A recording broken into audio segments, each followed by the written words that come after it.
Evening all, welcome back to Dust, and today we're going to continue yesterday's discussion on the CPM. So to quickly surmise, because if you didn't watch yesterday's video, stop this one right now and go watch it, bro. Come on and click on a few ads as you're there. I'm kidding, I can't say that, I'm joking.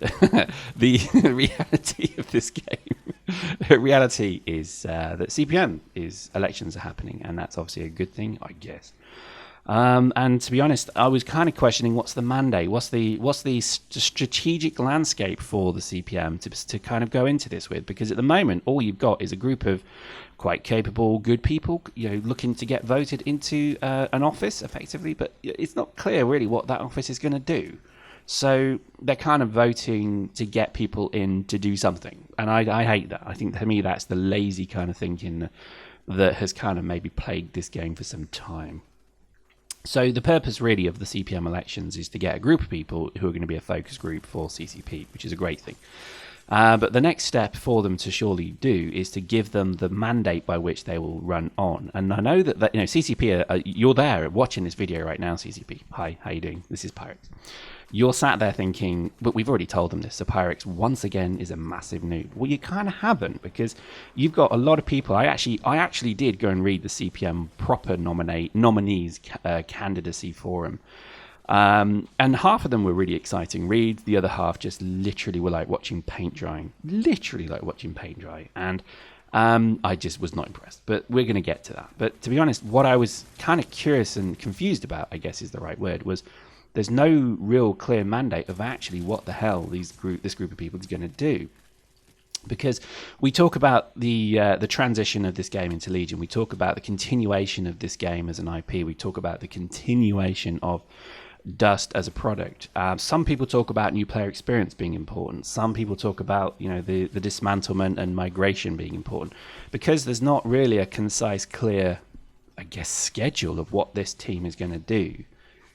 It's difficult to kind of know who to back. Do you know what I mean? It's if they said, right, we're going to leave Dust on for another year, right? That's our goal. But again, it just amazes me that CCP seem incredibly, I don't know. I guess it's because the media, they're scared of the media quote. Because if they say, well, we would love to keep this game on for another year, but then they turn it off after 2 weeks, that looks pretty bad. So I do get that. But there has, if they make a commitment, it should be something built in with massive caveats, because everybody knows that if all of a sudden people stop playing this game, then the game's not viable anymore. So a simple statement thusly: we will continue to keep Dust 514 active and engaged as long as there is the player base to play it, and the player base are interested and engaged in the content we provide. And then that is your get out of jail free card, because if the numbers dip and they can show that they are, and they can prove that there are less people playing, then that gives them their trigger to say, well, it's not really viable now. At the moment, all we have is a great big sucking silence of nothing.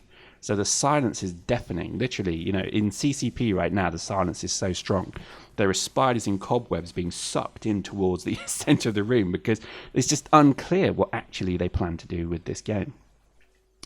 And I think that's kind of the thing, really. So, it feels, to be honest, I did a little GIF of the Titanic sinking with Dust 514's logo on it, and it had a little bit of a statement saying, right, now's the perfect time to do CPM1. And it's kind of like, yeah, it feels a bit like that. And I've got to admit, I think it's strange that they're doing CPM1 now, actually, when there's such an uncertainty with the future of the game. I guess that's my issue. CCP, I'm sure, have this all massively under control. It's just because as a Joe Schmo, we just don't know what's going on. So there we go. Who knows?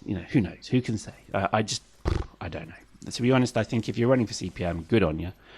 I think the voting system is going to be an interesting one. I think it is going to be open to a bit of fraud, but hey, so are soapbox republics. But one thing we can be assured of is that the voting for the CPM of Dust 514 will actually be better than the voting for the Syrian elections that took place. That's a heartwarming thought in my mind. But there we go. So we need to really understand who is running. So we're going to do little candidacy videos. You may already see them out. I don't know. When I do these videos, they're all in a bit of a mess.